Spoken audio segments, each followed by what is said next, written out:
We're over here tapping in with KWJT, Puget Sound from space. I'm over here with Corey. You're tapping in with Tavares and sliding with Solana. You already know what's going on, baby. A whole lot of KWJT shit. Man, we back at it again with another podcast, man. Come on. Podcast. We're back at it again. New episode for you guys' dome.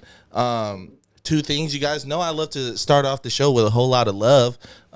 Thank you for our past groovers for tapping in, being super proactive with our content, checking in with us, tapping in, leaving comments, subscriptions, and likes.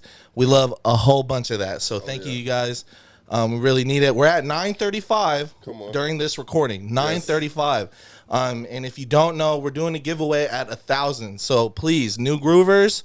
If you're subscribing right now, sub up, tell a friend, tell a family member, tell your boyfriend, your girlfriend, anyone, your mama, to subscribe, because we're trying to give away some free shit. We've been thinking about things, so we'll give you guys a new update within like a week or so about the actual details. Probably after we drop clothes, but yeah, this will be one of those, like, the community will get to choose how we give away the money. So that my goal is we get to 1,000. The people choose whether they want one winner, 5 winners, or they want to take 2 people on a shopping spree. And yeah, I want to give away $1,000. I just need 1,000 subscribers, so I feel justified in giving away this money. Yeah, motherfuckers, subscribe up. No games being played. Anywho, without a further ado, please let me introduce this week's guest. We got Jack up in the motherfucking building, man. Come on. What's good? How you doing? Why did I get hella close? I'm going to do that the whole interview. Hello. Welcome. Thanks for having me, you guys. Absolutely. This was gonna be fun because when we originally met, you have great fucking energy and very personable. And I was like, all right, Jags is like a real genuine dude. And then you were like, let me come on the pod. Oh yeah, man. When we were all like, bruv, like I came around the corner, like I just had like a fat sandwich from 11-11, big up. Came around the corner and I see this guy and he just stood there like grinning at me already, just kind of like, hey. And I was like, you know when you're in school and like you go up to like this kid and you're just kind of like, hey yo, do you want to be friends? Exactly. It was kind of like that. Like we were just like, oh, like, I think we're friends now. Yeah, like, exactly. It's just how it is. So like, the second I found out you had a podcast, I was like, I gotta come on that, man. No, it's even more amazing. You came around with some of the greatest people. You were with Jenny. Big up. And, shout out yes, Jenny. sir. Ian Ostrowski. Ian Stronsky. But yeah, you were with the people, man, and not only was your energy so infectious, you don't play around. My dog, you pulled up on this, found out we had a podcast, and then set in a date with my brother. Exactly. and then you pulled up today. So I mean, that's all it really takes. Yeah, I mean, man, like, I support people doing cool shit. You know what I mean? Like this looks great. You know what I mean? Grassroots, DIY. So I always love to start on the podcast like humble beginnings and you to an American. Let me be honest. Being from the UK is like. Really cool just because the accent is amazing, but also I like to make fun of Tavares because I'm like, we won the war, so like we shouldn't always be like so infatuated because like we got. I still got homies that call me a redcoat. The homie Nicky calls me Chris. I think it's like Christopher Cornwallis. 2022. Yeah, they ain't let it go, man. I swear though, because some of the old people here, like I'll like interact with them and like they'll kind of give me a look, and it's like they know that one of their granddads or grandmas was affected by my people. You know what I mean? They're just kind of like, I do serving and shit like that. They just won't tip. They're just kind of fuck. You're like coming respect. Over here talking to my grandchildren, fucking. Oh my goodness! But what is it? What part of the UK are you from exactly? All right, so I'm from a place called Salisbury. It's an hour and a half southwest of London. It's where Stonehenge is. Oh, fire! Yes, I remember. Big old rocks. A traffic nuisance to all the locals. Facts. Is it on like in popular part of the town where Bro, I kid you not, right?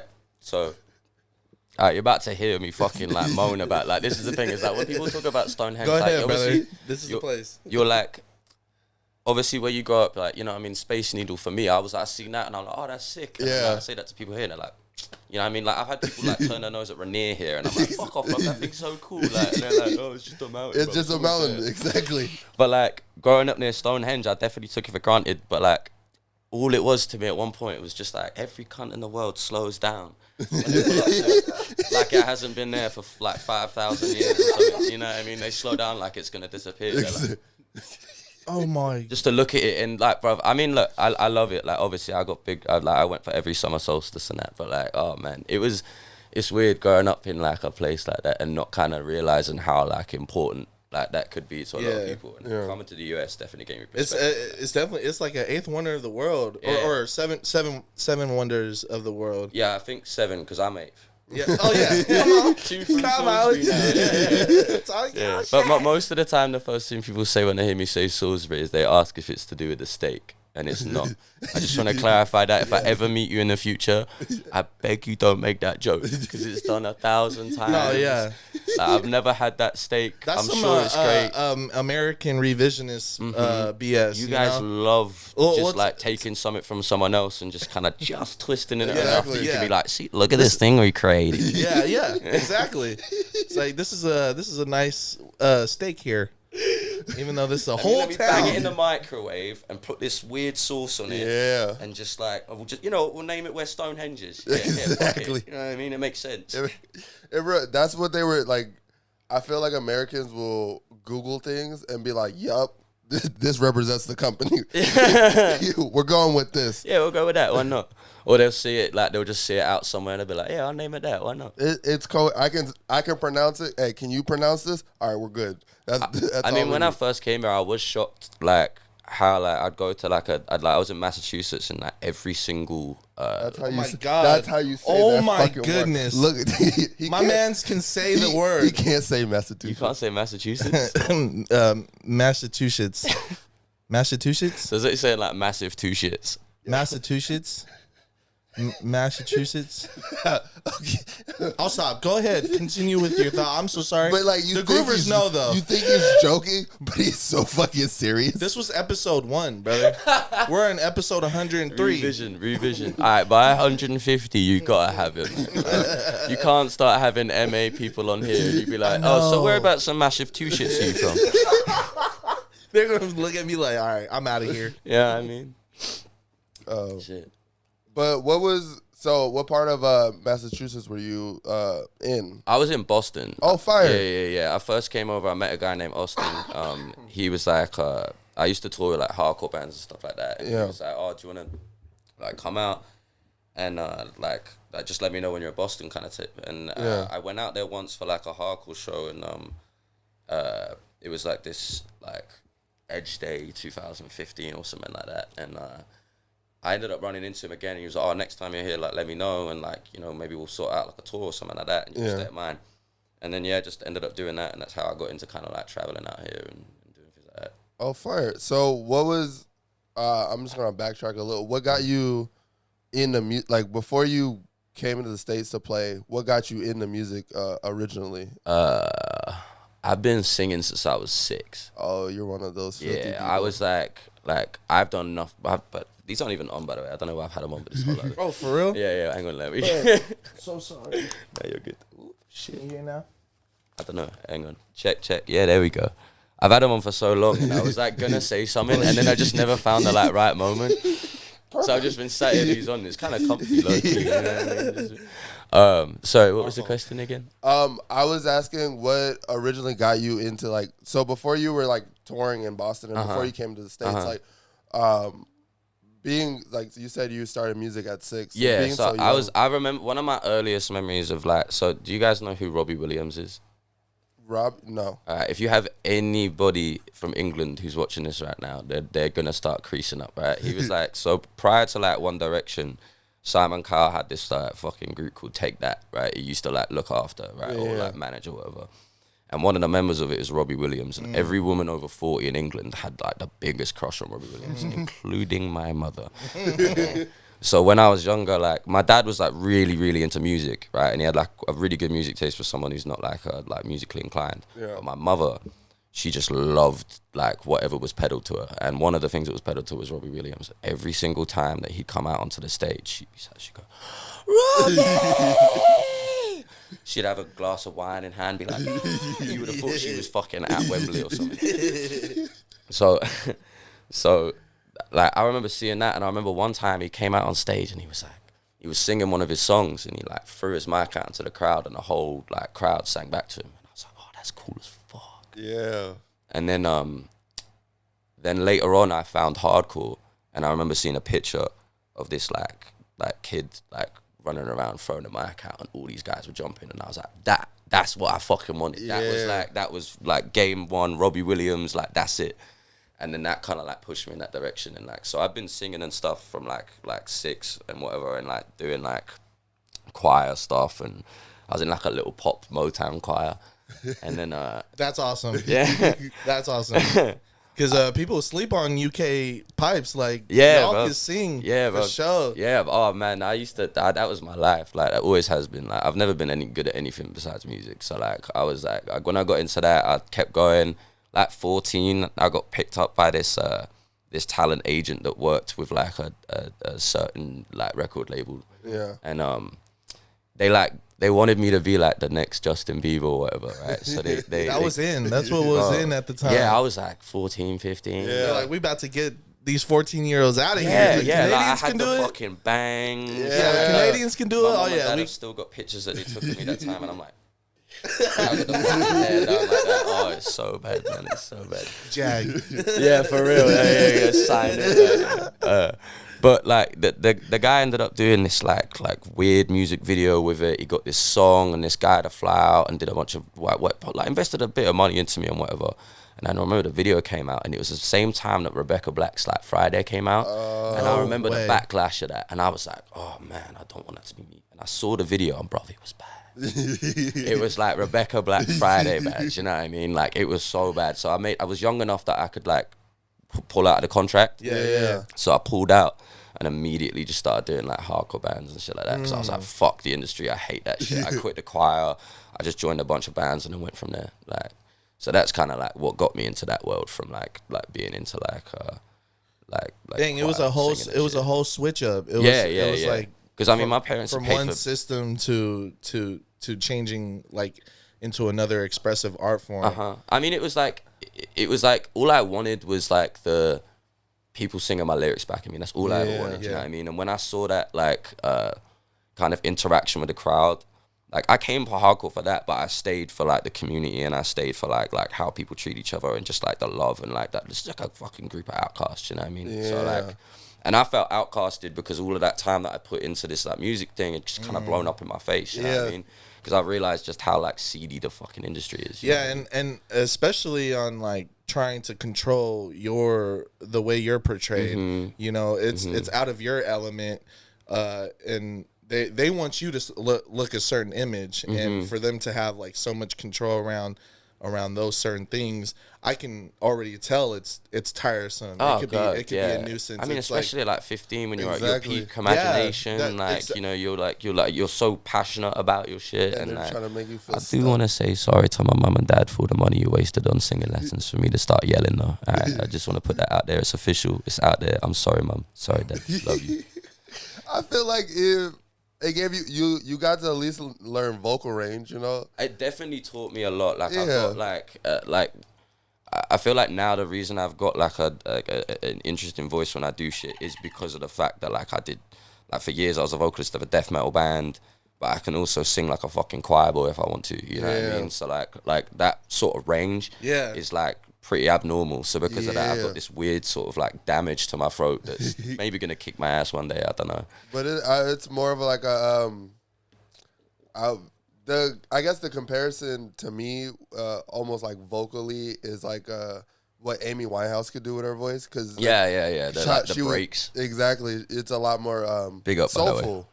Yeah. I I mean, I grew up listening to like soul and fucking shit. Like, my dad was so into that, so I always wanted to emulate that, like that distorted sort of like raspy shit. It's so sick. You know what I mean? There's a that in itself, you know, I feel like when it comes to that sound, the strain is always like important, and like having that on your vocal cords especially, it just comes out and it sounds naturally. Like it's honestly awesome. And then before we move on, I want to give you a hand clap, bro. Just by the journey and getting Thank here you, to bro. this point, just because I know how tough it could be. Oh, yeah. Switching up the space you are in, especially within your head. Like, you know, I was around the same thing. I grew up in a church choir. I grew up around choir in school, and I necessarily didn't take the huge step of you know, doing something totally new, because what you did is like so admirable. Just because for you to like do one thing, but then totally switch it up into a whole different system, and then actually finding yourself within that, like that's amazing. That's powerful. A lot of people at home will probably resonate with this, just because like it applies to anything, you know. Nature always continues to change, and then like we have that within ourselves, and then for you to just grow up to know only certain sides of the industry, and then finally still stick within yourself and be like, hey, this music thing is for me, but I'm not going to do it this way because so many people want me to do it this way.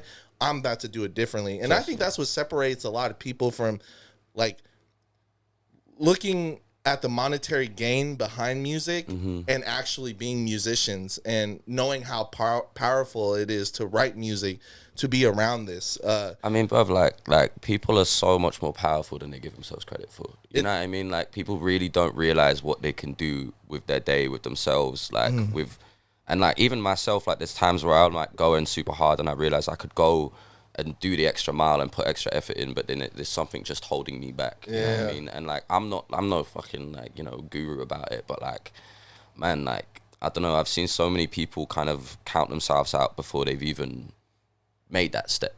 You know, they've even done anything. And now I've done, I did it once when I was 14, and I did it again when I was 24, because like prior to doing this Jag shit, like all I was doing was death metal, you know what I mean? And like I craved wanting to sing again and do things like that so I can give something to my parents back, because like at the end of the day, bro, like they ain't gonna come to no metal show, you know what I mean? Like, and I wanted to like, you know, give back to them after everything they've given to me, to give me the ability to really pursue music and do what I wanted to do. And I'm thankful so much to have parents that were even supportive of that, you know what I mean? Because like, you know, how many parents would spend money sending their kid to choir things every fucking week for them to turn around and be like, hey, mum, you know, I'm going to sing in a death metal band. Exactly. You know what I mean? Like, But huge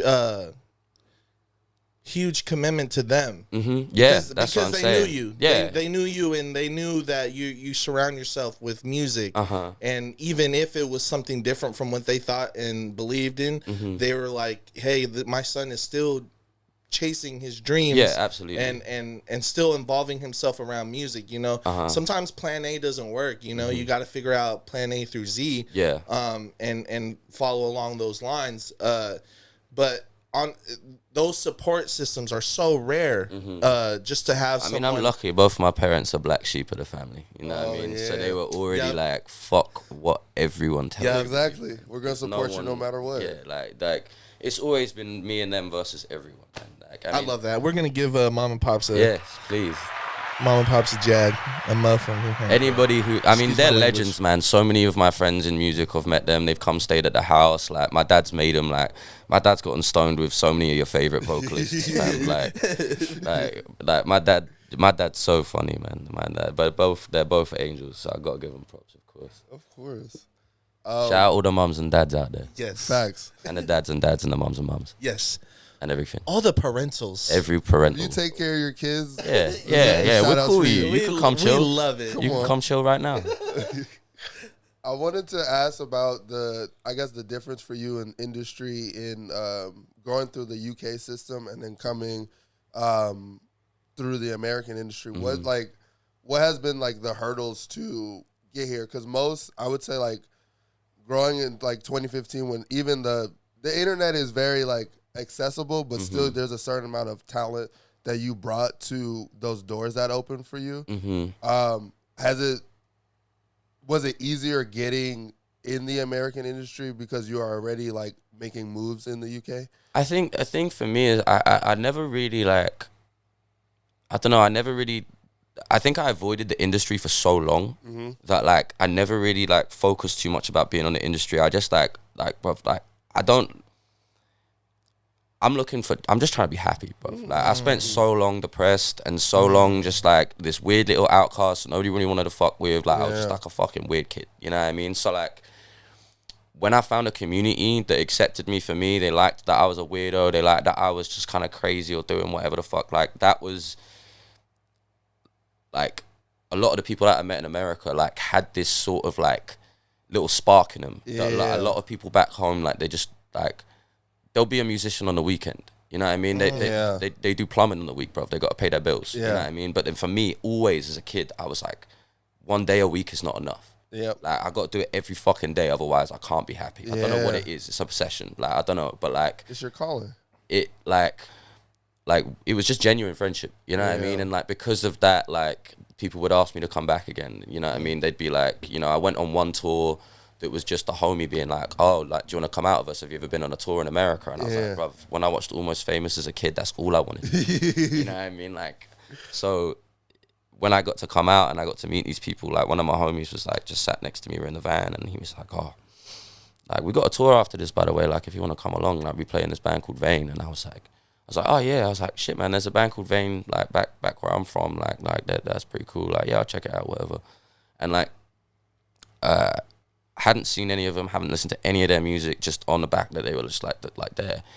And then I go to one of their first shows on that tour, and then I watch them, and they are the best band like in existence. Like to the point that when I saw them, I was like, holy shit, how are these guys not fucking huge? You know what I mean? And like, I was very lucky to be able to tour with those guys and like that, but like, I had no idea that they were that, you know what I mean? I had no idea that they were that good. I just, like, I fucked with them, you know what I mean? And, bruv, like, they're killing it now. They're out there, like, playing, like, Matt got fucking, like, put up for Drummer of the Year, like, they were on the Billboard, like, the release track shit, man. Like, they put in so much fucking effort because that they lived it every day. And that back home is just rare, man. Like there's a lot of people out there, don't get me wrong, that like in England that are like raised like that, but you motherfuckers are raised being told you can be the president. I was never told that. I was told go and fucking, you know, go out there. You like all my teachers in school being like, oh yeah, you should really listen in science. You know what I mean? Shout out Miss Barnes. I'm sorry for making you cry. Like, just like they were always telling me like, oh, you're gonna have to be a plumber or something, and I'm like, fuck that. Shout out the plumbers, but I just don't want to do that. Do you really want me looking after your pipes? Like, that's not a good idea. Exactly. You know what I mean? Like, your shit's gonna be fucked, man. I'm just gonna be out back smoking a joint. Exactly, like, making music. Yeah. I'll be like hitting the pipes, trying to get the nice resonation. Like, let's pull that. All right, boys. Here we are. We're at break time. So within a few ski, we're gonna come back to this conversation. But Groovers, you know what it is. All right, Groovy Tapes. We back at it. We did leave off on a conversation. Just now, we're talking about skating. I don't know if you guys want to continue that conversation or. I guess I would like to. I mean, because this man, he hangs out with skate gods. Facts. The one of I feel like the best team out there. Oh man, I mean, like in terms of just like. I've never seen, like, outside of, like, bands and stuff like that is usually my scope into, like, the world, right? Yeah. And, like, I've never seen anything outside of bands where there's that much, like, unity, togetherness, and, like, support and, like, care for everybody. Like, anybody who's involved in Genesis whatsoever has got love from Ian and all of the rest of them. I can say the same thing, dude. They move like a unit. They really care. Like, they really care. They're changing the culture out here, you know? No, absolutely. And the like one of the cool things for me is I met Ian on the road, right? So like I met him out like we were on tour, and like I was literally in New York, and I see him come around the corner, and he's got like multicolored hair all sticking up, and instantly I'm like, this guy is like a punk. This is it. You know what I mean? And like then we got chatting, and like low key, I kind of like, so I like, obviously in England, we're kind of like mean to each other if we like each other. You know what I mean? Like, if I like you, I'm going to be a little bit mean and blah, blah, blah, blah. But like, it means I fuck with you because then if you give it back, we've got a good like back and forth. Yeah. I went in a bit mean on Ian, and he's like, he's a sensitive guy, right? Like, and he was like, you know, he said to me, he was like, well, you know, when I first met you, I nearly tweeted something. He was like, oh yeah, man, like people get too brave too quick, like coming and saying all this, like, and I was like, oh yeah, no, fuck you, man. Like, it's just like, you know, like I instantly met him, got on with him, thought he was like the best guy, and like bro, like he's really put himself out there for me as well, like, and I see how he treats his friends, his family, and even strangers, because that's important as well. And Ian is always. He's the realist. Yeah. The realist. It's been like that since we've known him. Yeah. Since kids, like he's always been a genuine person. If he like, whether he casually knows you, whether you're his best fucking friend, the energy never changes. Treat you the same. Exactly, and like I love that he's always so himself. Like he's like one of those true artists. I always feel like he's so in like whatever's going on in front of him. Hang on 1 second. I am like, look, I'm getting comfy. Get I'm comfy. on the couch. Oh, go ahead. I'm coming up. Come on. Come on. Alright, sorry. go. Like, I feel like I've been holding back. I've been sitting weird. And you still look great. I've been like, I need to cuddle up a little bit. I've just been like, look, bro. Alright, we're in. Alright, okay, carry on. We were talking about Ian. Exactly. I feel like he's one of those. Like he's to me, he reminds me a lot of Cause, if Cause skated more, because he's very technical on what he wants out of things and like where he pushes himself. Dude, he sees like the whole thing. Like I can see it in his head. Like when he bruv, like I've never seen someone look at a rail that way. Like he looks at like a little metal railing, exactly. Some shitty steps, and he's like, I know the fucking I trick. see the vision. You know, I know the and trick. I know the angle. Yep. Yeah, he knows exactly what he wants. Yeah. And like the reason why I always like love talking to Ian, because he's always focused on like what's in front of him, and like he's never like, even with the acclaim and like the like being able to like curate a team of like family that like loves something, and no one is like, always say bigger than the program. No one ever like, you never see them together and you feel like, oh, this guy is like, he wants to be the star, or he wants that attention. They're kind of just like, they're family, so they like. Well, prior to moving here, I didn't know any of the Jenny guys, right? Really? So like, I knew Ian obviously, but like, from an outside perspective, you see these people and you think like, oh man, look at these really fucking good skaters. They're so intimidating. They look so cool. They look so like, and obviously you see them landing wet tricks. Like you're gonna think like, oh yeah, like he probably thinks he's the shit. Exactly. Man. But nah, literally all of them, man. Like all of them are so friendly. Yeah. Bow's a little shit. Jasper's the best. Fucking like Dylan, stop leaving your fucking shit at my house. Like they're all like, all of them are amazing, man. They're all so kind, so loving. They all really care about each other, and I genuinely couldn't have like kind of words to say about a group. Yeah. Of people, you know what I mean? Big up Genesis. Big up Ian Ostrowski, big up 35th Ave, all of them, like all of like Tim, like all of them are just like, they put in the work, man. Yeah, they really do. And they love, and they love amazingly. Like they like are. Yeah.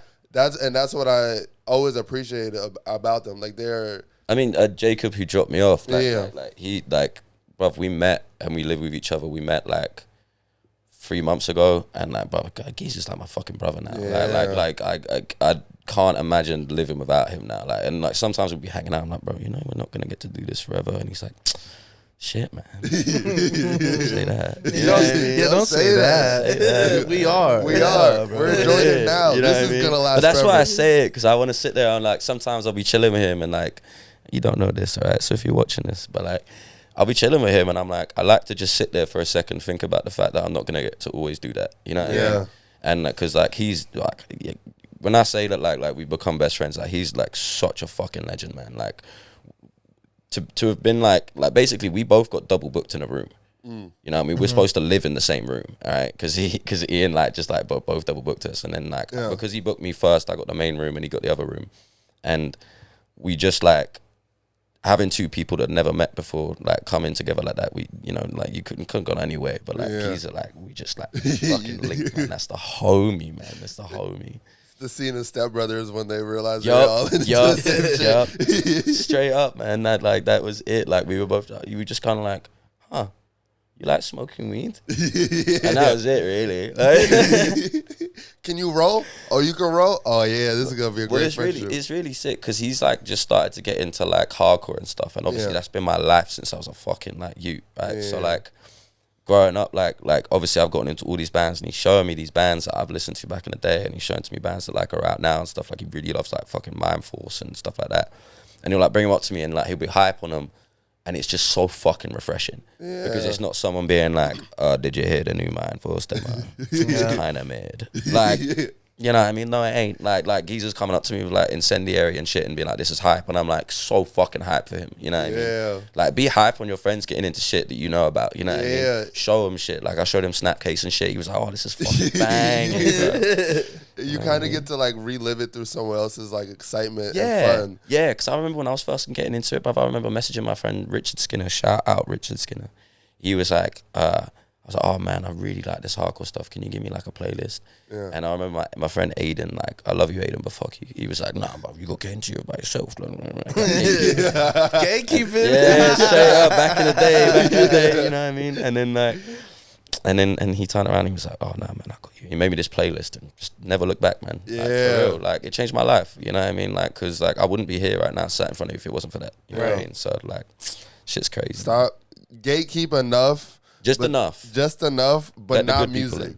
You should never gatekeep all music. Nah, I mean, like, bro, at the end of the day, people are gonna like, look, we live in an age where, oh shit, I'm gonna take that whole table up.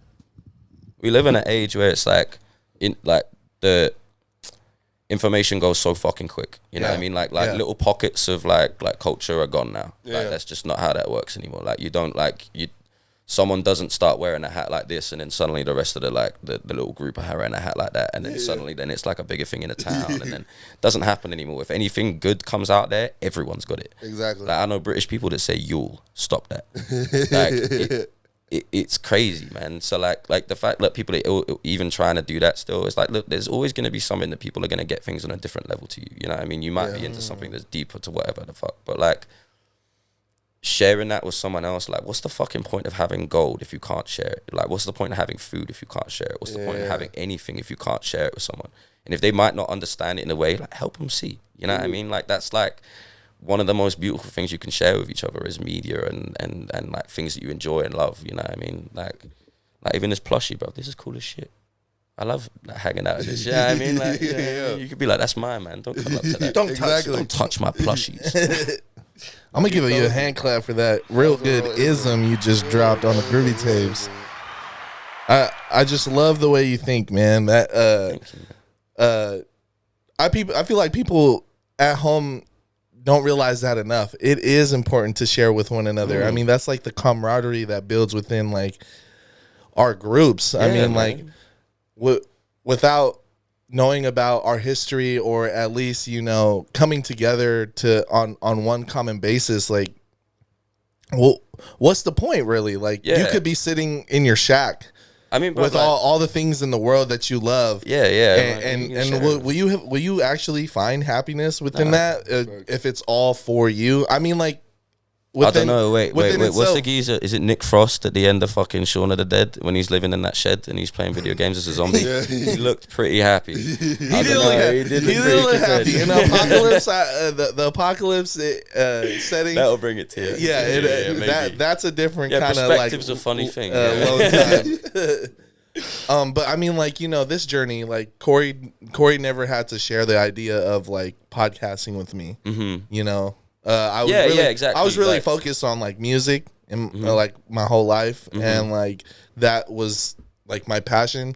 But he shared the idea with me of creating a media platform, of actually putting our thoughts and like ourselves out there to the world. And it changed the whole dynamic of who I am today, because one, I'm not or before I wasn't as expressive as I am now. Usually these thoughts are contained within me and my friend group. Right. I'm like, I'll let them know. You feel like you have to like keep that in. Yeah, but I'm more open with strangers now. That creates new friendships, and I'm like more than grateful of that of just being shown that it's okay to push against that status quo of like being by yourself, that like lone wolf mentality. Yeah, you don't need that, man. I mean, I remember it takes a village, like really. It really does. I mean, I remember when I was a kid, like I always used to want to go at it alone because it always felt like it was me versus everyone. You know what I mean? Because it's always just been me, my mum, and dad. You know what I mean? And like that'll get you a very lonely place. You know what I mean? And like if there's anything I've learned, is like everything's shared, man. Like everything, it tastes better shared. You know what I mean? Like even if you fucking shared like a little bit of chocolate with someone, it just tastes a little bit better. Yeah, because you gave some of it away. You know what I mean? Like it's just like there's something in that like that gives you, I don't know, it's just love, man. You know what I mean? It's just this like sharing that is just so important. Like, cause bro, why the fuck are we here? Exactly. You know what I mean? Like otherwise, like, I mean, like, I know a lot of people believe whatever, and you know, but like if we can't enjoy this with each other and share the time that we have with each other, like what's the point? You know what I mean? And like especially now, bro, like fucking hell, everything's so dark. You know what I mean? Like all around us, like the fact that like. Because sometimes people say things like, "Oh man, everything's so bad. Like, no one cares about my album right now. Why would anyone care about my podcast right now?" Yeah. Fuck you. Everyone cares. Everyone cares about everything because we need things to get us through this shit.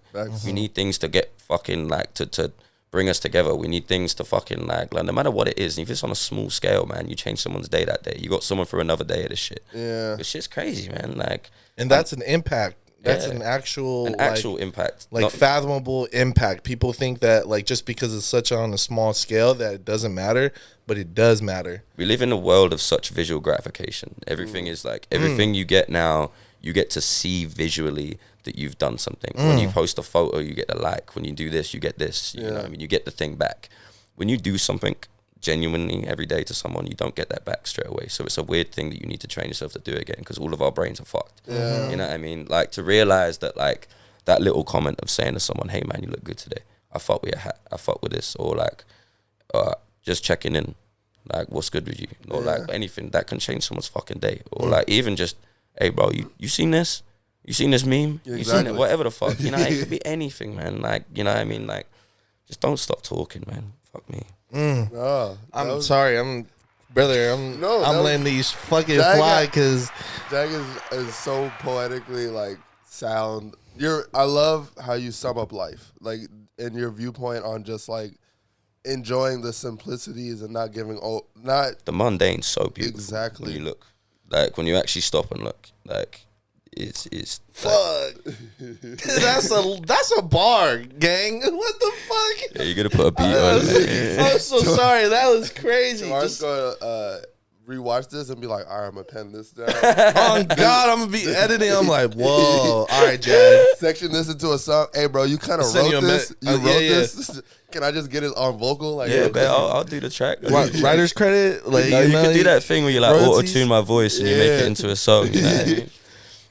A meme coming to you. The beat drop. I'll make that a beat drop. Yeah, I'm down, bro. Yeah, but like, I don't know, man. Like I think like, especially during COVID, man, I had to realize that big time. Because I mean, I've always been one that wanted to go out and fucking explore the world. Like, I came from a little town in England. Like, everyone, like, I wasn't London, wasn't Manchester, wasn't like, you know what I mean?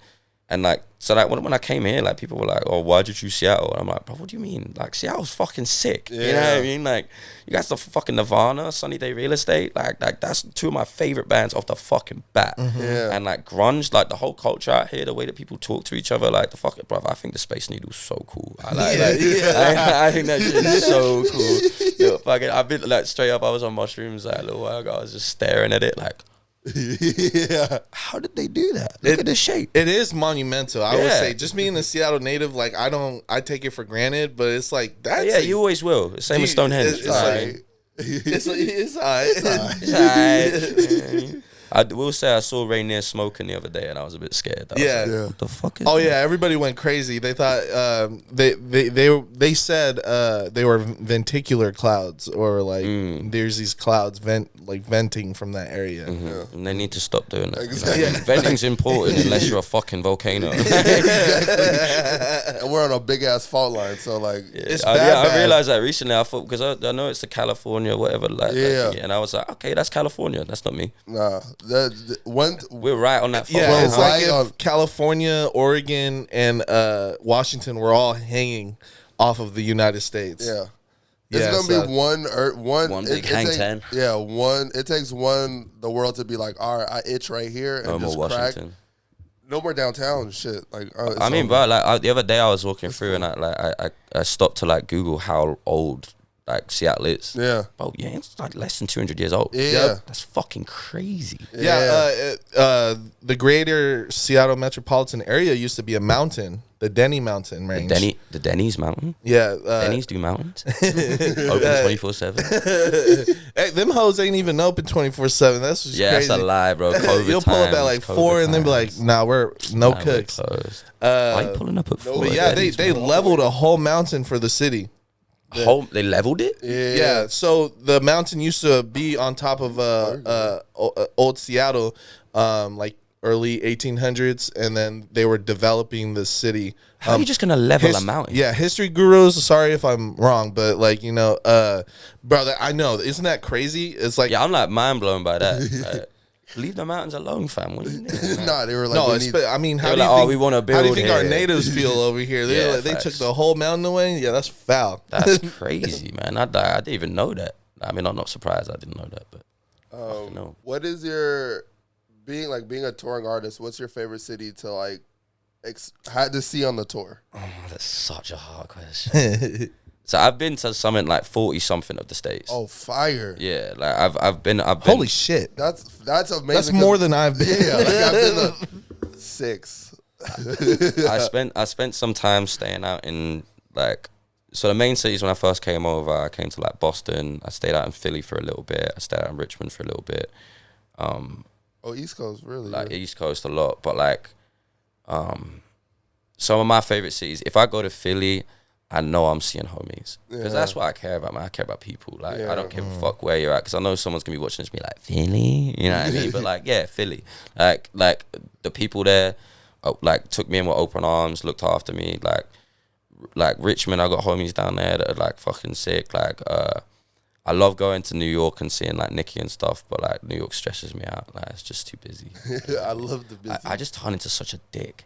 It's I'm so just cool. like walking so fast. Exactly. I'm like, fuck it, get out my way. Exactly. Like I turn and I just Shut the fuck up. Yeah, like, yeah. But I'm too polite, man. I feel Exactly. guilty later. I get home and I'm like, I cut that woman off. I didn't say thank you when she opened the door for me. Like I'm such a dick. See You a know what I woman mean? with a stroller on the stairs, you fucking walk faster so you don't have to help her carry it up. I've been I stop and help. That's the thing. I also get slowed down because I'm the only cunt that will come help you. You know what I mean? I'm like, I see that. Like every time I see that, I'm like, no one, else? no one.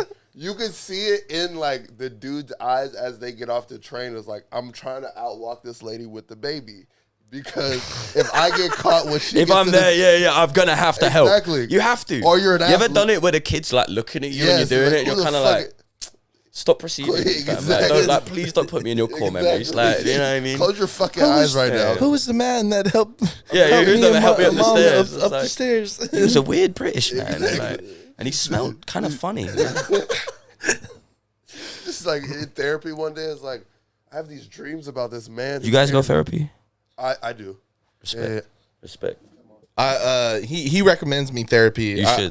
I definitely want to do. I do want to get into it because I'm like a huge advocate for men's mental health. Absolutely, especially. absolutely. Yeah, like, I mean, if that's anything that I'd stand for, is that like, I mean, like, I'll be real with you. Like, I've tried to, skip out a couple times, and like, I've had friends that have unfortunately like, lost their battle with depression. Yeah. But like, man, you got to talk.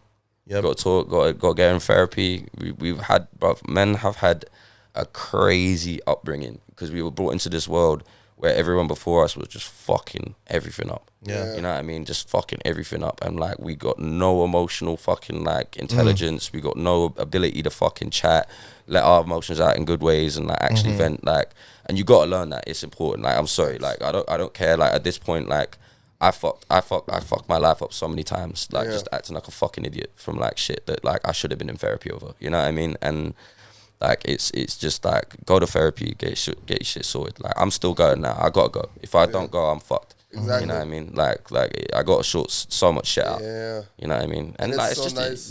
you go. You know what I mean? At this point, it's like a fucking. For me, it's nice to not have it like, not be on my homies. Like, I can enjoy the spaces that I'm in and then go speak to someone else. It's the hardest. You feel like a burden. Yeah. You know what I mean? Like you feel like you, especially like, because sometimes when you think shit's sweet as well, like you'll open up, and the homie doesn't mean to do this in a malicious way, but they'll kind of cut you off. Yeah. Because they're like, oh, I can't process that. I can't do that right now, or whatever the fuck. And then that puts you into a spiral, because then you're gonna feel weird about approaching the homie again and being like, oh, now I don't want to like bug you with this. You know what I mean? And sometimes, you know, yeah, you might be tripping. Sometimes you might just be depressed that day. You know what I mean? But like, one thing I massively learned in therapy is you can't expect other people to carry the load for you. You need to do it yourself. But there's ways to manage it, and there's ways to support each other that you can do. But you've got to do it in the right way, because like there's so many wrong and toxic ways that we like move emotions, and we run with emotion. We really just like, you know, we need to take a second sometimes and just be like, my emotion's telling me one thing, I need to act a different way though. You know what I mean?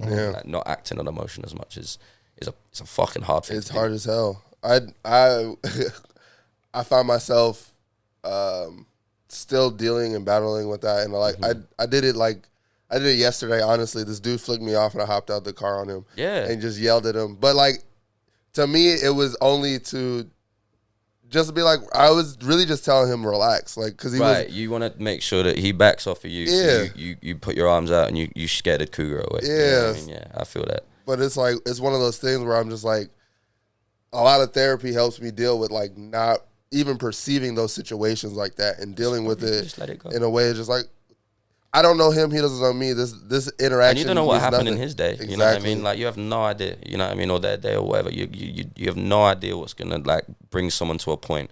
And realizing that before you make the next move is like, sometimes I think just before I'm about to go and fucking react on someone now, I need to think, what have they been through today? Yeah. Because fuck me, sometimes I feel like bouncing on people when they're fucking saying shit to me or whatever. You know what I mean? And it's like, you just, there's ways to deal with things, and there's ways to approach people, and like, you know, thank God that like some of my friends have been so gracious as to put up with me being, because back in the day when I was touring with like my metal band, oh my God, I was awful. Like every night I was, because when people were moshing and stuff, people get into like arguments and whatever. Second I saw someone touch one of my friends, that was it. I was running over, fucking like potato punching someone in the head, you know what I mean, being an idiot.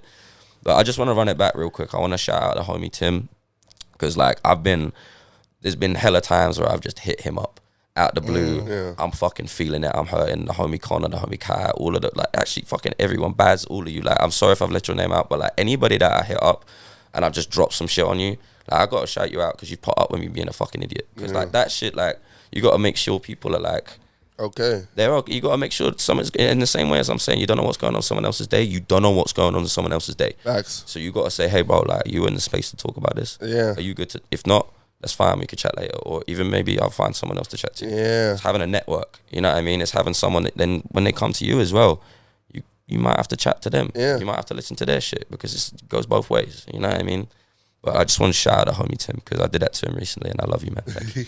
I'm about to give you and your whole gang love your friends. Stick around with each other. Rounded, deserved applause.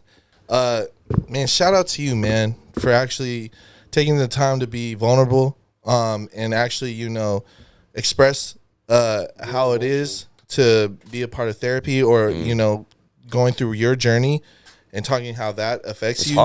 It's hard fucking work, man. I mean, it is. The men at home, like, do we have these conversations regularly? Like, we should talk about it way more. We should. This is the time and generation where we should actually fix this. You know, I mean, the thing is, the internet has done another thing, right? And it's made us think that things happen quick, right? And if you compare shit to back when we were younger, like it's way better, because bro, when I was younger, like, you know what I mean, like people were saying crazy shit. You know what I mean? Like, people were doing crazy shit. People were way more confrontational. Like, people were like, bro, people used to get into fights every fucking day.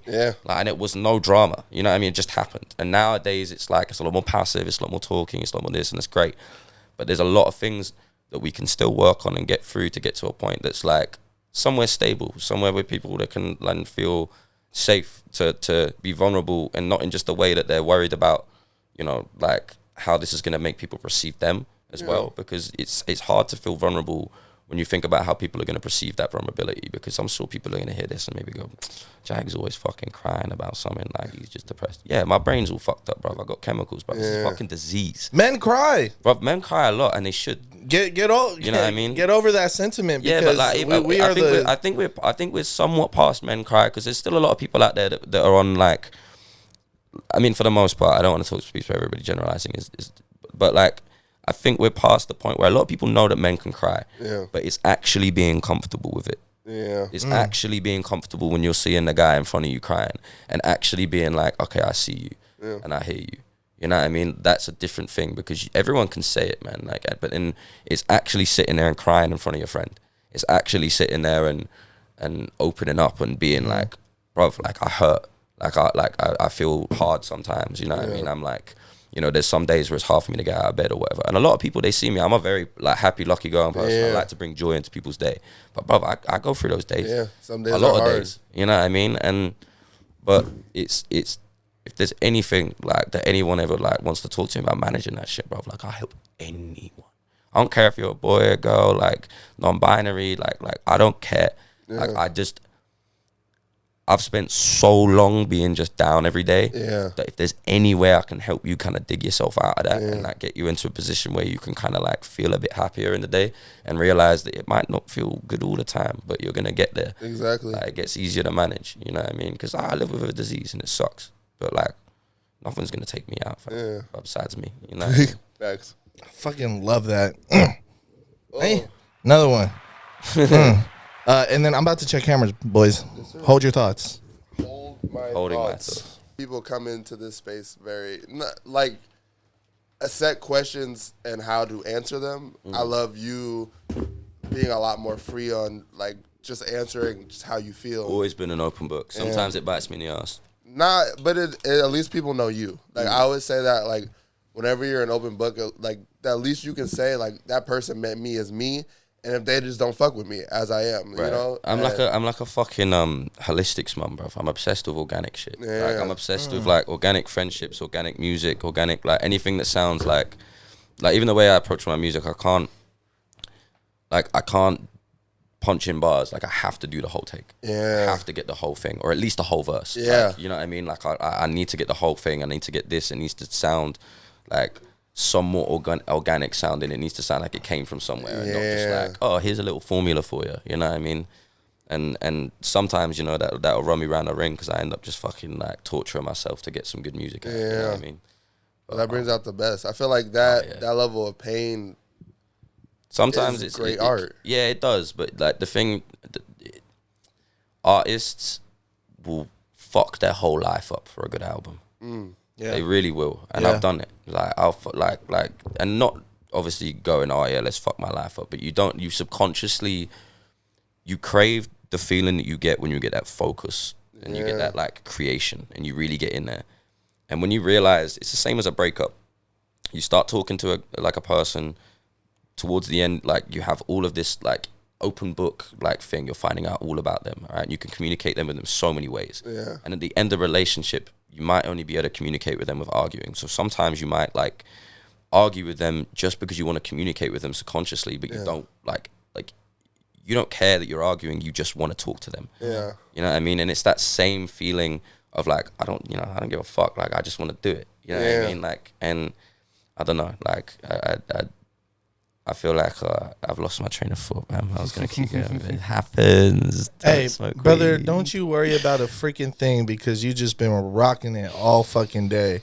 Sometimes I go on tangents. Nah, I feel like that's how, like, I feel like our community gets to know Jag. Like, you've been very expressive on, like, just life up until now and just how you feel and your perspective. And I know the people who watch and really, like, consume our podcast will love it. And like cool. I love to give context, man. Yeah. Sometimes I get lost in the context because then I try and give you context on the context. Exactly. It's just like, and I love metaphors. Where were we? Where the fuck was I going? I mean, you're painting you're painting a picture for our viewers and listeners, and you're doing your job quite well. Like, I have 3 America versus UK questions. Let's go. Breakfast. Who's got better breakfast? All right, you guys. All right, this is something that I know I'm gonna get hate for. Fuck sweet for breakfast. I'm saying it. What are you talking about? That's a common. I've heard about that. I watch hate- a lot of UK really content, hate so sweet breakfast. I've actually heard that our sweet breakfast is asked to. It just starting your day off like for me like low-key, I mean literally every morning I just eat a fucking banana, so I can't really like I'm not a breakfast person, so, like, I have air or a banana, Exactly. right? or a spliff. So that's a good sweet. Oh yeah. I mean, I kind of skip breakfast, but if I'm gonna have a breakfast, bruv, I know they was like, this motherfucker eating beans. Yeah, I eat beans, bruv. They go so hard. I'll tell you, anyone that wants to talk shit on an English breakfast, right, come around my house. I'll cook you one up. If you're still talking shit after that, but it's not just your beans. taste buds are busted. There's like sausage. Yeah, there's like, yeah. You got the black pudding as well. Black pudding's so banging, so good. I haven't had it in so long. Yeah, you had like the eggs, like beans, like some bacon. Like obviously I was vegan for a long time, so I didn't eat that. But like now I'm back on the thing. I don't eat pork though. But like, oh man, if I was doing that, I'd have like chicken sausage or something. Maybe like a tofu scramble. Maybe some like, yeah. But fam. I love breakfast. I love savory food. Though. Like, I really like the only time I have a sweet tooth is like when me and Jacob are watching movies or something, and I'm like, yo, fam, give me that cheesecake right now.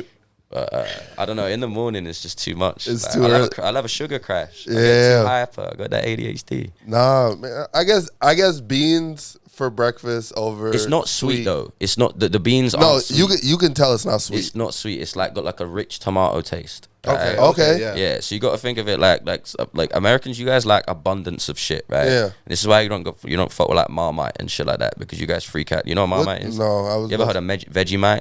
I've heard of Vegemite. Yeah. So it's like similar to that, right? You just put a little bit on, you psychos. Why you gotta take a whole fucking spoonful? You know what I mean? Because I see these videos, Americans be like, oh, look at this Marmite. And it's like, it doesn't need to be like that, you know? Put a little bit on. All right, look, Marmite recipe for all you out there that are trying to figure it out, right? Get a fucking, make a grilled cheese and just put a little bit of Marmite on. Just a tiny bit. Okay. A little bit of cheddar, like a rich cheddar.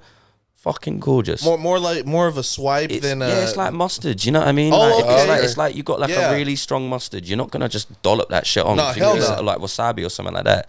Just a little bit goes a long way. You know what I mean? You know, make them like, just don't be crazy with them. Saying that, I do know heads that eat Marmite. Like, they just slather that shit on. like peanut butter. But that's some like fucking American psycho shit. Movies. Movies. Like I know, we're not talking. I grew actors. up on a lot of American media. Okay. Yeah, I grew up like, I mean, like look at the way I'm fucking dressed. Nah, you have a fit on. I look like American. I look like TJ Detweiler. You know? I don't know. Like, I grew up. So what was your question, sir? So obviously it was UK movies over American movies. I've never been much of a movie head because I mean, like I watch movies. I used to. Me and my dad used to just go down to like Tesco's, which is kind of like our version of Walmart or whatever. Yeah. And just go in the DVD section like every other Friday, and we get like a couple DVDs from like the £5 bin or whatever, and like we just watch those. So that was like my movie. There was no like rhyme or rhythm to it. We just go there, we'd pick something, and that was like my movie taste growing up. So like I watched a lot of American movies. My dad's favorite movie was Animal House. You ever seen that? Oh yeah, of course. You know what I mean? Classic. I'm a zit. Yeah, I mean? The best, man. Like John Belushi, shout out. Yeah, so like I don't know, like I feel like America's really fucking good at movies, man. Yeah. Like, you are really fucking good at movies. Y'all got the better actors and actresses though. Yeah, but you only think that because they got the accent. You know what I mean? The accent goes a long way. They You kill know what it I mean? in the American role. Nah, they're more likely than not. technical training is so much more fire, and then I find out, oh, you're not even from here. Yeah, like shout Idris Elba. Man. Like, him lying about being American, so hard. Exactly. So hard. Like that's so sick. Yeah, I don't know. I mean, I've also like, I don't know, like English. There's always been this weird like America versus England thing. You know what I mean? Like it's before our time. yeah, too, yeah, so. yeah. Oh, absolutely. I mean, like think of Oasis and Nirvana. Like they were going at each other. Like, they were competing, and like all of the other acts that have done that as well. But like, I don't know. Like English media is good, and like I feel like our sense of humor is just different. Yeah. Because we like we're just so like we're dickheads, man. Like we really like we're really rude to each other, and like but we're so polite at the same time. The roasting is crazy. Yeah, like we UK really roasting go savage. is insanity. Because nothing's off limits. Because there's a level of love and understanding where it's like, you shouldn't care about this because none of it is true, or a little bit might be true. Yeah. But like they'll tell you about yourself. You can't be fake around a British guy that's known you since you was a kid, man. Like shout out to homie Dan Hood. Like I've known him since I was 8 years old, maybe. And like we still talk like semi-regularly, and like I could never be fake around him ever. Like he'd call me out in a fucking instance. He'd just be like, "Fuck you." Exactly. You know what I mean? And like, hey man, I watched the whole interview and you capped. Exactly. yeah, you capped. I took notes. You capped 8 times. Exactly. All right, don't. This is bullshit. This is bullshit. You never drove past fucking traffic. Why did that annoy you? You don't have a license, fam. I drove. You know what I mean? I drove. You were sat in the car. It was just annoying for you because you were the passenger. Exactly. You were taking pictures. You were uploading to your story, fam. What do you mean? Nah, like I don't know. I'd say you guys definitely probably win on the movies front. Yeah. You guys got hella movies, but like, bruv, like In Betweeners, growing up, you ever watch that? Yeah. Oh man, fucking Bus Wanker and shit. Yeah. There's this like Skins as well. We had a lot of Skins, things that really like they speak to me. Obviously, like Monty Python, some of my favorite movies and shit. But like, I understand it on that sort of like British inside joke. Yeah. You know what I mean? That's kind of how it feels to me sometimes. Like I enjoy it because of that, but then like I try not to consume too much British media, like all the time, because like I don't know, there's so much more shit out there that's crazy. You know what I mean? And like I like taking influences from like back home, but like there's just so much more out here that's so more interesting than like the way that we like to view things. You know what I mean? But like our comedy, it does hit bad, low key. Well, actually, hang on. US Office is better than UK Office, so sorry, Ricky. Facts. Now you guys I love UK humor because you guys, one, don't pull punches and kind of get to see a lot more of the world, because a lot more of the world runs through the UK or travels through the UK. For unfortunate reasons, obviously. But, but just the experience, like I would say American viewpoint are only like the States. Like outside of that, it's like, it's really funny, like, because a lot of Americans like say the same shit to me all the time. Yeah. Like, there's like levels to like how much people know, right? No facts. Like first level is like someone will make a Harry Potter thing, and then I'm like, oh, That's not. wait, yeah, no, but that's the thing. That's what they think. They're like, oh yeah, UK Harry Potter. That's all they know, right? That's genuinely all they fucking know, and they're gonna say it to me, all right? Like 8 times out of 10. Harry Potter. Yeah, straight up that exact fucking way as well. Like they never get it right. Like no English person has ever gone out there and gone, Harry Potter. No one's ever done that. Where did that come from? Because everyone does it. Yeah. Everyone says that to me. The other one is like someone will come up and like they use Twitter too much, so they think they're funny by saying like, oh, it's Tuesday, innit? Or like they'll be like, oh, have you got a bottle of water? Like, you know, bottle of water? Yeah, they'll say that. You know what I mean? And then that's the next one, right? But like back in the day, like before like all of that internet shit, right? Like before like Love Island, English people were like, the people thought we were smart and fancy. They saw Hugh Grant, you know what I mean? They saw this kind of like, you know. Then Love Island came in. Yeah. And it ruined fucking everything. Because people come up to me and they're just like Love Island basically just made like America realize that we're as like crazy and as stupid as you guys. You know what I mean? Because we're all the same. We're in the same boat. Because like you'll be watching it, be like, oh my God, I got a text in it. Like, you know what I mean? I'm just like, oh, for fuck's sake. Like people will run up to me being like, oh, Castle Moore. I'm like, what do you fucking mean, fam? Like, am I going to relate to this? But like, do I look like I watched Love Island? I do. I really do. Fam. No, I really do. Like it's it was one of those things. Like I was dating a girl and we were watching it, and I was like, you know, they put it on, and I was like, I'm talking shit. Like this is, but oh man, I can't believe that they fucking. No, I can't believe you did that. That's fucked up, man. Like they were together, man. I was rooting for you, fam. Why did you cheat on her? Castle Moore, fam. Fucked up. I was betting on you, man. I was betting on him. You know what I mean? And then, oh, man, they can't be acting right. Love Island needs a therapy session. You know what I mean? Facts. But then after that, you know, that started getting crazy. People would come up. Some people come up to me and they're like, if they know a little bit more, they'll be like, oh man, like you fuck with the streets. You know the streets, Mike Skinner. Yeah. He'll be like, oh, you fuck with the streets, original pirate material. I'm like, yeah. They're like, yeah, I know UK shit. I know UK shit heavy, man. Oasis, you heard of them? Yeah, I know them. Blur, they didn't win. I know them. And I'm like, yeah, bet. All right, sick. You know what I mean? Like, that's cool. Like, I fuck with that too. But, like, I think that the most deep cut anybody go, like, they also bring up Skins, because Skins was very important for you, like, for a lot of Americans. Yeah. But, like, I think, like, the most deep cut it's ever gotten is someone brought up like an MC that I like this guy from Essex, like I think it was like Speedy MC. Yeah. And like back in the day I used to go to like drum and bass events and stuff when I was like my godfather used to own a club, and he used to let me work there and do like glass collecting and shit. Yeah. So I was like 16, 17, I'd go to this like drum and bass night called Homegrown Crew. Yo, shout out Brooksy, Lewis Brooks. Went to school together. He was like an MC, like drum and bass MC. Yeah. Like always, like me and him were always like, we always fuck with each other, just always on a level. And he used to run a thing called Homegrown Crew with all of his friends. And like, bruv, it was just like chaos. Like, you know what I mean? Like they were all rapping, all like doing like crazy shit and whatever. But like, the way that they rap to drum and bass is like crazy. Like it's like they like skip over the beat like crazy fast. It's all about going like super fast. And like back in the day, you just get these videos of these guys from council estates just going like hard as fuck. And their whole thing is that they were going fast, like super, super fast. I'm not gonna try and do it, don't even fucking expect it. But they were just going and going and going and going. And this guy was like, oh yeah, you know Speedy MC? I was like, fuck off. Do you know that? Like that's a deep cut. Yeah. Like, if you come to me with some deep cuts, I'm gonna be stoked. If you come to me with Love Island, Harry Potter, all that shit, I'm gonna be like, oh, all right, bro. You come to me with a deep cut like Speedy MC, Essex, oh bro, I'm there. I hope it's Speedy MC. I'll keep saying it wrong. But fam, like that's sick. But yeah, a lot of the time the scope on England from what like people have seen from America is very, very minimal. Because you take in media, you know what I mean? Or you got a friend online that you know or something like that. Like you know? my biggest, I guess my only real introduction is like, as you said, Harry Potter, and then the Sidemen. That's The what, sorry? the Sidemen, Sidemen? KSI and all the. Oh, okay, right. That's my only like. Those are my two entry points of like UK. I thought you meant like sideman as in like because sideman means kind of like, you know, like side chick, you know. Or like, I feel like sideman's some sort of slang somewhere. I might be saying it wrong, not my ends, but like I felt like that back in the day, we'd be like waste man, like, you side man, fucking that, all that shit.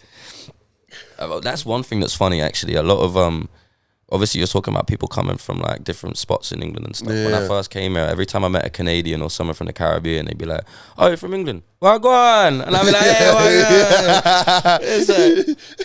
And then like, all the Americans are like, Wagwan? What is that? Exactly. Outside of New York, they're confused.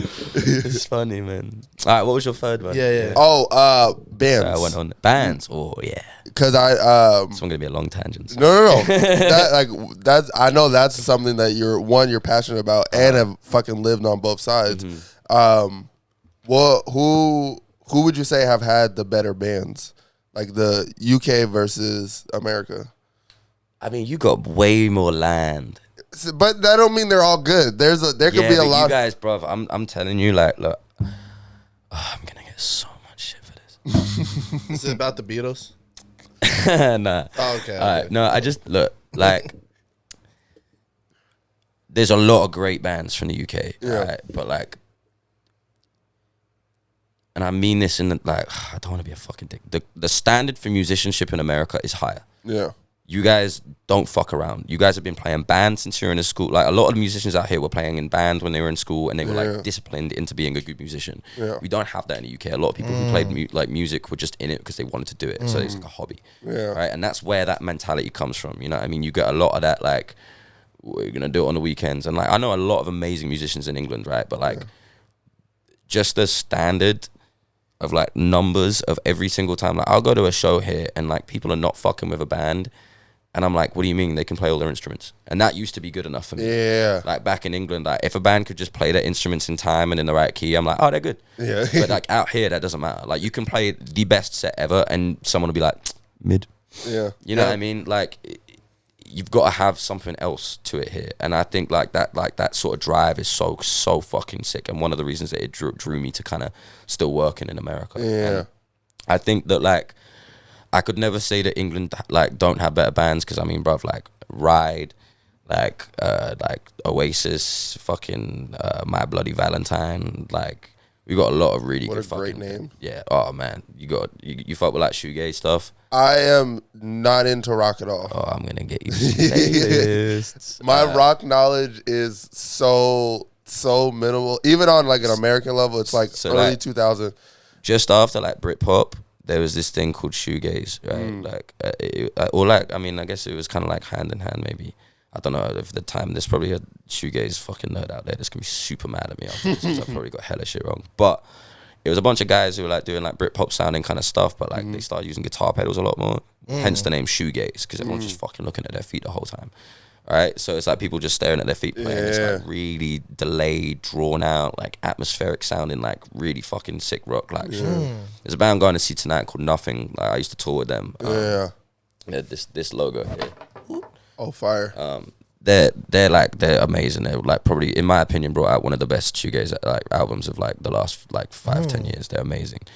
But like that kind of came out of England, and that like a lot of like bands from that era like are really like some of my favorite bands. Like obviously a lot of punk bands, a lot of UK hardcore bands, but like some of my favorite bands are American. Like Turning Point are this like US hardcore band that like one of my favorite bands like of all time. Like they really mix like emotional kind of like melodic hardcore with this like kind of punkier like emo and like other things. It's so good. And then like other bands like Snapcase as well.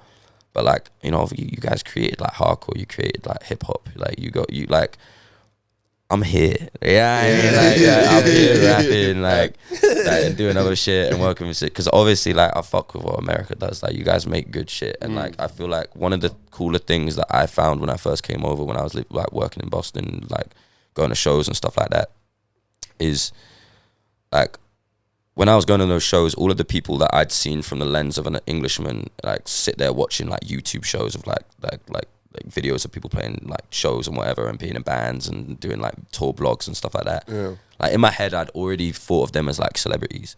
But when I came over to the US shows, like I was at a Boston hardcore show, and Pat Flynn from like Have Heart, like one of the first bands I ever got into, was just like walking around. And like I was very lucky enough to get into a conversation with him and like chat to him about some shit. And like now when he sees me, he's like, hey.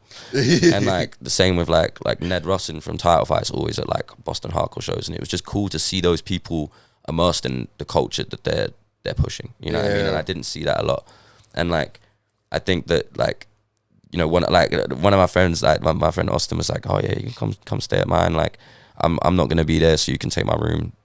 Like when I first came over, like and when before he took me out on tour. So I got 2 roommates, and you know they're like quite quiet, they keep to themselves. Sometimes they tour and stuff, so like they won't be around. And I was like, all right, cool. He didn't mention anything to me. I get in there.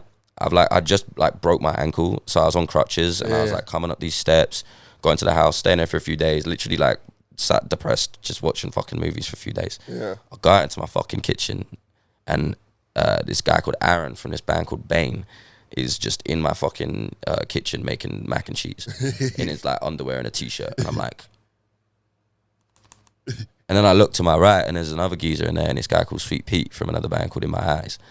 And like these are 2 Boston hardcore bands that I'd like heard about, like really like I listened to a lot of Bane. I didn't listen to too much like In Their Eyes, but I'm literally like, what the fuck? And like my friend didn't say shit to me. He didn't give me any fucking warning. Didn't say anything about that. The guys. Yeah, and they're just the fucking guys. And like that, like now when I see Aaron, he's like, oh hey Rumi. Exactly. And I'm like, like in my head, I'm just like, damn, that's so fucking cool. And like just because like these guys are like actually immersed, still going to shows, still booking shows, still involved in shit. And like I really fucking hope if I make it to 40, you know, I make it past the 27 mark, like I really hope that I'm still immersed in whatever culture is around them. And I really hope that I'm still like there, and not as a guy that you're like, oh, there's Jag again. He's a fucking menace, you know what I mean? But like someone who's still like attributing to the culture and still about it, and not too jaded to pretend that they're too cool for it. You know what I mean? Because that happens. People get to their mid-20s and they think they're too cool for everything. You know what I mean?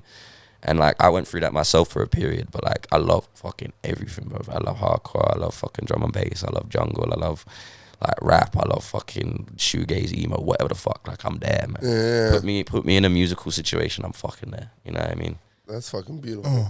Read my mind. Hello applause, man. Thank you. Hello applause, brother. Welcome to the Groovy Tapes. This is what we do, man. We celebrate people, new connections. We link up with culture pushers, man, button pushers. It's awesome to just sit here and get to have these conversations. And I think that's the root of the Groovy Tapes, is just having these conversations. You guys are really easy to talk to. Like, yeah, like, I mean, we were already like, basically, they might as well had a mic when we were chatting outside. I was telling Corey, I almost kidnapped you. Yeah. You was about to come home with us instead of Jenny. I live like 5-10 minutes away. Yeah. I live down the street from you. Like, yeah, when I met you, I was like, bro, you guys are in Seattle? You're like, yeah. And then I realized South End. I was like, oh, let's go. Me too. Easy. I did want to, or before you start your thought, I did want to let you know we are pushing like hour 20 right now. Okay. So I can go. Ooh, before we get out of here, I want to get into like your own music. I feel like we have done a lot of just like. I knew when you said 50 minutes earlier, I nearly laughed at you. For that. Sorry, I talk too much. And then plus, we get in these zones. I usually figure out halfay through the interview how long we're gonna go. Yeah, but we went in a zone. Podcasts today. are better when they're like 3 hours from anyway. That's what I'm saying. Like, let's go. I'll go all night. You know, what I mean, we'll make a live one. We'll just do a 24-hour. Exactly, 24-hour podcast. Yeah. But like, when doing the research, I noticed that you kind of revamped and kind of made some acclaims to yourself in 2018 of where you wanted to be. And I read that even today that you kind of get to live it and embrace it in 2022. So what is that like musical journey of being like, I want to perform rock, I want to do metal and just more hardcore stuff, and being able to do it today, like feel like for you? I was 17 and I was at college. Our version of college is like a bit different, whatever. But like, I went to school with these guys in this band called Nihility, and I knew of them, and like, I basically like chatted to one of them at one point, like after college, we didn't really get on, whatever. And then I was like, hey yo, like, you know, I had a dream one night that I was in this band called All Out War, and I woke up and I was like, bro, I need to front a heavy band. So I messaged the homie. I was like, yo, like, I know you got a vocalist, but like, come on, like I can do it better. Like, let's go. You know what I mean? So he was like, all right, let's try it out. So we tried it out, and then I did that. And then from 2013 to now, still technically, I'm in that band. Like, we toured Japan, we did like Europe. Like, we never made it to the US, unfortunately, but like, and we did that for years. And like, that was like my main thing. And then around 2018, I just like, I took a break. I was touring with a lot of bands. Yeah. I was like going to America all the time, and I was coming back and trying to find a really like shitty job just to make ends meet and just to like save up enough money to come back. And I was just unhappy. You know what I mean? I was touring a lot and it was really cool, but I was just like hemorrhaging all of my money and just like doing that just because I wanted to go out and tour, right? Yeah. And so I got a job at a shoe store and just like spent a year working there. And that was enough for me. Like that was it. Like I worked for a year, and in that year, like we were doing some things with Annihilate and stuff. But because I wasn't touring with all these bands, I was like, you know what? Like I could go back to singing maybe. And I just dropped a little freestyle video over this little fucking beat that I found on the internet, and like a bunch of people were like, yo, this is actually quite good. And I was like, all right, maybe I'll jump back into it one day. And I always knew that I wanted to like the thing with the metal thing is like, I loved doing metal, but like my mum and dad never listened to it. Yeah. Like they never come to a show. Like that's great. And if it's just not for them, it's just too much for my mum, too much for my dad, I understand it. And like, you know, they supported me so much throughout music and throughout my time that I was like, bro, I want to give them something. Like I want to do something that my parents can be like proud of and say like, oh, that's my son. And like they can hear and understand what lyrics I'm saying. They can hear the point, they can hear the emotion. They can see that they've invested their time and energy into something that was actually worth it, because like I've you know, not just wrote a bunch of metal songs, and there's nothing wrong with metal, but for my parents, you know what I mean? Yeah. So 2018 I started like, I got together with this other guy that I knew in college, and we made a band, and we like recorded a few songs and whatever, and then I went out and then I got the itch and I went out on a tour again.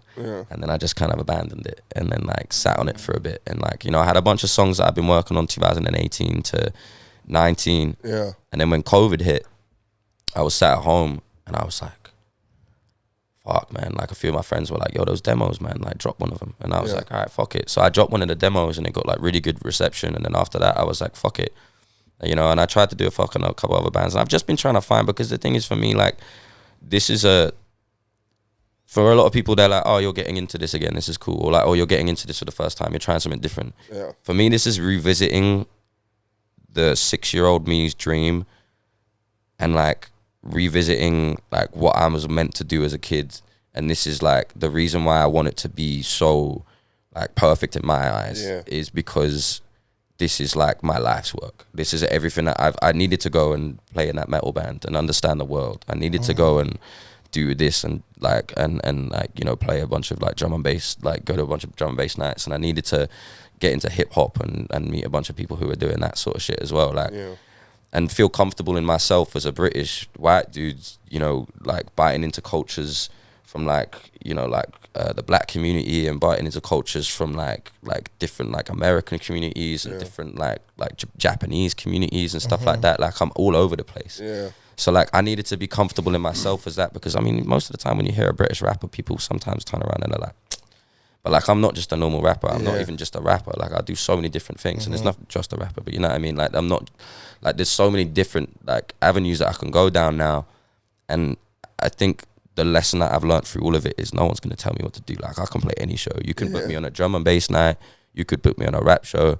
Put me on a hardcore show. You can put me on a funk event. You can put me on a fucking Oscars. I'll do all of them. I don't give a fuck. Like I'll go up there and I'll give you a good, and everyone will go home entertained. I promise you that.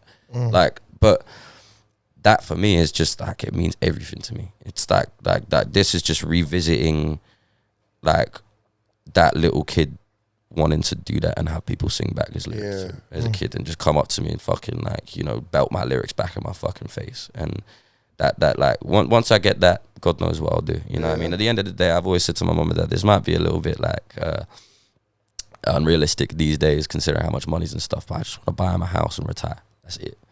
If Jag does well, I drop off an album. If I take any money and buy my mum and dad a house, I'm fucking retiring, and then I'm being a studio musician for the rest of my life, and you're never gonna see me again. Cause fuck that, man. Like I just want my mum and dad to be peaceful. It's like they put so much energy into me my whole life, and like I ain't gonna be able to pay for them to get a house, being a banker. I ain't gonna be able to do that. I can't do that. I'll go insane. I wouldn't be able to make it. Like, so this is the only way I can do it. So I'm gonna try. You talking about a lot of claps? I feel like it's a beautiful way to take us out of here. I feel like that. I love it. I love it when it works out like that, man. You already know, KWJT, man. Before we do get out of here, do you have anything you want to relay to your friends, family that you want them to tap in after the interview? Yeah, I'm doing all right. Don't worry about me. I'm good. There's a lot of people out there that might maybe watch this. I don't know, maybe if they want to see how I'm doing. And I'm doing all right. I'm sorry I haven't messaged you. I love you. Like, trust me, you're all on my mind. Like, every single one of my friends is like consistently on my mind. I've got so much that I need to do right now that I need to get this done. And I got a new single coming out October 14th. And also playing a show October 8th here in Seattle with Caspian, Cosby, Ben Root, DJ Suzuki, and someone else. I'm sorry if I've forgotten the name. But and then again on the 30th. So I'm playing. I'm going to be out here. I'm going to be dropping singles. I'm going to be dropping music.